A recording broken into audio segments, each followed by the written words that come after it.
Municipal ఎన్నికల ప్రచారం చిత్ర విచిత్రంగా ప్రచారం చేస్తూ అభ్యర్థులు ఓటర్లను ప్రసన్నం చేసుకునే పనిలో ఉన్నారు. మహబూబాబాద్ జిల్లా కేంద్రంలోని 17వ వార్డులో కాంగ్రెస్ అభ్యర్థి మూడు బాలు చౌహాన్ ను భారీ మెజార్టీతో గెలిపించాలని ఎమ్మెల్యే మురళీ నాయక్ గల్లీ గల్లీ తిరుగుతూ కాంగ్రెస్ అభ్యర్థి బాలు చౌహాన్ ను గెలిపించాలని కోరారు. అంతేకాక ప్రచారంలో భాగంగా ఓ ఓటరు బేబీకి స్నానం చేస్తూ ఓటు అడిగారు. అంతేకాక బైక్ మెకానిక్ చేస్తూ మరో బైక్ కు గాలి పెడుతూ ఇంటింటికి తిరుగుతూ ప్రభుత్వం అమలు చేస్తున్న అభివృద్ధి సంక్షేమ పథకాలను చూసి ఓటు వేసి గెలిపించాలని బాలు చౌహాన్ ను ఆశీర్వదించండి ఓటర్లను అభ్యర్థించారు. 19వ వార్డులో చిదిరాల అరుణ జ్ఞానేశ్వర్లు హోటల్లో భోజనం పెడుతూ ఓ జ్యూస్ పాయింట్ లో జ్యూస్ చేస్తూ ఓటర్లను ప్రసన్నం చేసుకుంటున్నారు.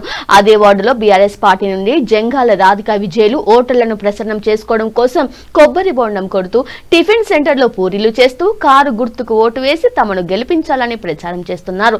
29వ వార్డు సిపిఎం పార్టీ నుండి సూర్ణపు సోమయ్య గుమ్మటూరు కాలనీలో ప్రచారం చేసుకుంటూ పలు కుల వృత్తిల పనులు చేసి అందరినీ ఆకర్షించారు. స్వతంత్ర అభ్యర్థి 13వ వార్డులో కాటా భాస్కర్ యాపిల్ గుర్తుపై ఓటు వేయాలని కోరుతుండగా అదేవిధంగా అదే కాలనీలో బీఆర్ఎస్ అభ్యర్థి మంగళంపల్లి రాజ్ కుమార్ వివిధ పనులు చేసుకుంటూ అందరినీ ఆకట్టుకున్నారు. 11వ వార్డులో బీఆర్ఎస్ అభ్యర్థి నెహ్రూ నాయక్ జన సమీకరణతో వార్డులో తిరిగి కారు గుర్తుకు ఓటు వేసి తమను ఆశీర్వదించాలని కోరారు. 14వ వార్డు ప్రజలకు నమస్కారం. నేను చేసే ఒకటే విన్నపం అండి. మీకు గతంలో ఉన్నటువంటి వార్డు మెంబరు 2 సంవత్సరాల పదవి ఉన్నప్పటికీ కూడా నేను 18 నెలల నుంచి మీ యొక్క వార్డులో తిరిగి సమస్యని పరిష్కారం చేసుకుంటూ మీ యొక్క భక్తుల బ్రదర్స్ అనేటువంటి ఫౌండేషన్ ఏర్పాటు చేసి ప్రజలకు సేవ చేద్దామనే ఉద్దేశంతో మీ ముందుకు రావడం జరిగింది. మీరు అది గమనిస్తూనే ఉన్నారు. అటు వచ్చిన తర్వాత ఫౌండేషన్ ద్వారా ఆడపిల్లల ఏ ఇంట్లో ఆడపిల్లలు పుట్టినా 10,000 రూపాయలు ఇస్తారని చెప్పి మీరు ఇచ్చిన వాగ్దానం ఒకటి. తర్వాత ఏ ఇంట్లో ఎవరు చనిపోయినా కూడా బిడ్డ బియ్యం ఇస్తారనే వాగ్దానం చేసేది. దాంతోపాటు అదే పద్ధతుల్లోనే మేము ఆ వాగ్దానాన్ని నెరవేర్చుకుంటూ పోవడం జరుగుతుంది. 40 మంది ఆడపిల్లలు పుట్టడం జరిగింది ఆ వార్డులో. ప్రతి ఇంటికి ఆడపిల్ల పుట్టిన ప్రతి ఇంటికి 10,000 రూపాయలు బ్యాంక్ ఆఫ్ బరోడాలో డిపాజిట్ చేయడం జరిగింది. అదేవిధంగా ఏ ఇంట్లో ఎవరు ఆ ఇంటికి పెద్దగా ఆ ఇంటికి సంబంధించినటువంటి ఎవరు చనిపోయినా కూడా కుటుంబానికి కింద బియ్యం ఇచ్చుకుంటూ మేము చేసుకుంటూ వస్తున్నామండి. మేము ప్రజల సమస్యల మీద పోరాటం జరుగుతుంది. కాబట్టి 14వ వార్డు ప్రజలు ఒకటే ఆలోచించండి. గతంలో ఏ లీడర్ని ఎన్నుకున్నారో ఎటువంటి వాళ్ళు వచ్చారో వార్డు ఎంత అభివృద్ధి జరిగిందనే చూడండి. మేము వచ్చిన తర్వాత ఒక ఇద్దరికి ఇల్లు కట్టించడం జరిగింది. ఒక 10 మందికి 5,000 రూపాయలు వెచ్చించి కూడా 10 మందికి కంటి ఆపరేషన్ జరిగింది. ఒక ఇద్దరికి 50,000 రూపాయలు వెచ్చించి ఇద్దరికి ఇల్లు కట్టడం జరిగింది. గతంలో కూడా మీ సోషల్ మీడియాలో వచ్చింది, సందర్భాలను చూసినాం. ఆ గతంలో 30 ఏళ్ల కింద ఏర్పడినటువంటి అదే వార్డు ఇప్పటికి చూస్తే విచ్ఛిన్నంగా ఎక్కడ పడితే అక్కడ కుక్కలు పందులు వీర విహారం చేసుకుంటూ ఇవన్నీ తుమ్మ చెట్టు మొలిపి అందులో ఈ దోమలు గుర్తి డెంగ్యూ దోమలు ఆ ఒక వార్డు భయంకరమైన స్థితిలో ఉన్నది. చాలామంది కూడా విష జ్వరాల దగ్గర చనిపోవడం జరిగింది. ఇవన్నీ మీరు గమనిస్తూనే ఉన్నారు. దయచేసి ఒక్కసారి నాకు అవకాశం కల్పించండి. టీఆర్ఎస్ నుంచి 14 వార్డుకి అభ్యర్థిని ఫోన్ చేస్తున్నా. 36 వార్డులలో అందరినీ గెలిపించి పట్టణ ప్రజలు కూడా ఒకటే విజ్ఞప్తి చేస్తున్నాం. ఈసారి ఖచ్చితంగా శంకర్ నాయక్ గారి ద్వారానే టీఆర్ఎస్ చైర్మన్ అభ్యర్థి ఖచ్చితంగా అవుతాడు. మళ్ళీ నెక్స్ట్ ఈ ఒక్క 2 సంవత్సరాలు ఒక్కబట్టండి. పట్టణ ప్రజలకు నేను చేసే విజ్ఞప్తి 2 సంవత్సరాలు ఒక్కబట్టండి. తర్వాత మళ్ళీ శంకర్ నాయక్ గారే వస్తారు. ఖచ్చితంగా గవర్నమెంట్ మన టీఆర్ఎస్ వస్తుంది. ఖచ్చితంగా పెన్షన్ మాత్రం 4,000 రూపాయలు ఖచ్చితంగా చేస్తారు మన కేసీఆర్ గారు. బాగా దృష్టిలో పెట్టుకోండి. 14 ప్రజలు కూడా నన్ను ఆశీర్వదించి నన్ను గెలిపించవలసింది మీ అందరికీ విజ్ఞప్తి చేస్తున్నాను. కాంగ్రెస్ పార్టీతోని సర్దుబాటు చేసుకొని సిపిఎం పార్టీ 5 వార్డులో పోటీ చేస్తూ ఉంది.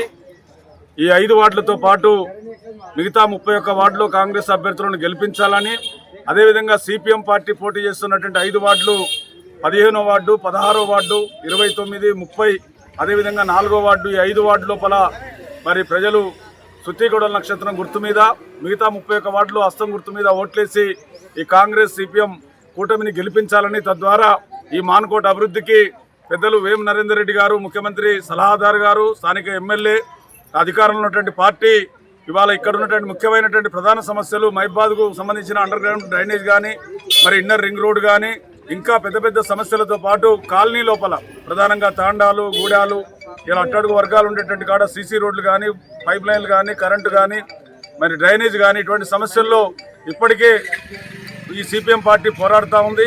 ఇవాళ అధికారంలో ఉన్నటువంటి పార్టీతోని అభివృద్ధి లక్ష్యంగా ఈ ప్రాంత అభివృద్ధి చేసుకోవడానికి సాగుతున్నటువంటి ఎన్నికల సమరం లోపల ఈ కూటమిని గెలిపించి ఇవాళ మానకోట పట్టణాభివృద్ధికి తోడ్పాటు ఇవ్వాల్సిందిగా ఓటర్ మహాశయులకు సిపిఎం పార్టీ వైపుగా విజ్ఞప్తి చేస్తున్నాం. ఈ 15వ వార్డు లోపల భానోత్ బాబు సాధారణమైనటువంటి ఇళ్లకు రంగులు వేసేటువంటి ఒక పెయింటర్గా తన జీవితం లోపల ఎర్రజెండా కుటుంబంలో పుట్టి ఈరోజు అభ్యర్థిగా ప్రజల మధ్య వస్తున్నాడు. 15వ వార్డు ప్రజలు కూడా అశేషంగా ఆదరించి గెలిపించి ఇలా ఈ తాండా పోరాటాలు ఈ ఇళ్లను వేయించడమే కాదు, ఈ ఇళ్లకు సంబంధించిన అన్ని సమస్యల్లో గత 40 ఏళ్ల కాంచి నిరంతరం ఈ ప్రాంతంలో పనిచేస్తున్నటువంటి పార్టీ.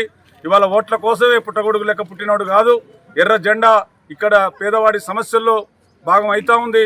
ఈ గెలుపును కూడా పేదోడి సమస్య పరిష్కారానికి ఉపయోగించేటువంటి ఎన్నికల్లో మీరు అవకాశం ఇవ్వాలని చెప్పి కోరుతా ఉన్నాం. 26వ సంవత్సరం మహబూబాబాద్ మున్సిపల్ ఎన్నికల కార్యక్రమంలో మహబూబాద్ 13వ వార్డు స్వతంత్ర అభ్యర్థిగా కాటా భాస్కర్ అను నేను పోటీ చేయుచున్నాను. నా గుర్తు యాపిల్ గుర్తు.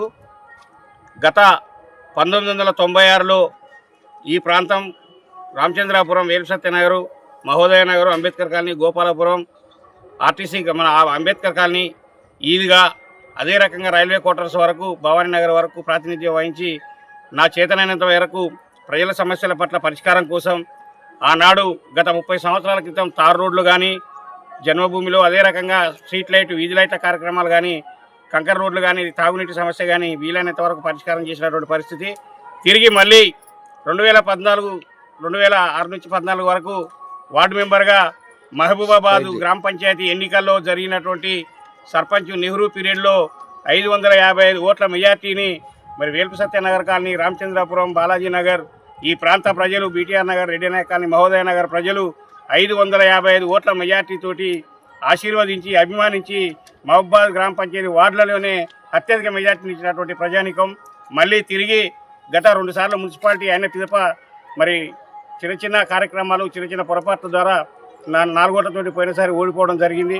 తిరిగి ఈసారి ఇండిపెండెంట్ అభ్యర్థిగా మిగిలిపోయినటువంటి పనులను పూర్తి చేయడానికి గత 30 సంవత్సరాల అనుభవాన్ని జోడించుకొని ఒక్కసారి మున్సిపాలిటీలో అడుగుపెట్టాలని ఆ రకంగా మరి యాపిల్ గుర్తుకు ఓటేసి ప్రజలందరూ అత్యధికంగా మీ అభిమానాన్ని చూరగొనాలని, మహబూబాబాద్లో జరగబోయే 36 వార్డులలో అత్యధిక ఓట్లు వేసి మెజార్టీ గెలిపించాలని చెప్పి ఈ ఓటర్ ప్రజానికాన్ని, ఓటర్ దేవులను, ఈ ప్రాంత ప్రజలందరినీ కోరుతా ఉన్నా.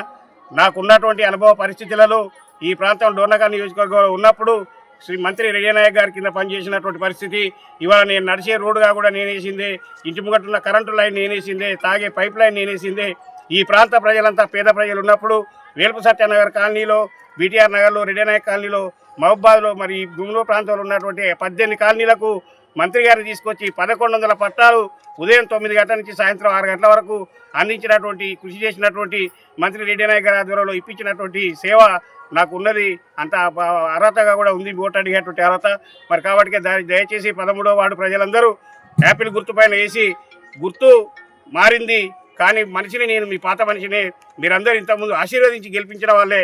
కాబట్టి పేరు కాటా భాస్కర్, గుర్తు యాపిల్ గుర్తు అని తెలుసుకుంటూ నాకు అత్యధికంగా ఓట్లేసి గెలిపేయాలని చెప్పి విజ్ఞప్తి చేస్తున్నాను.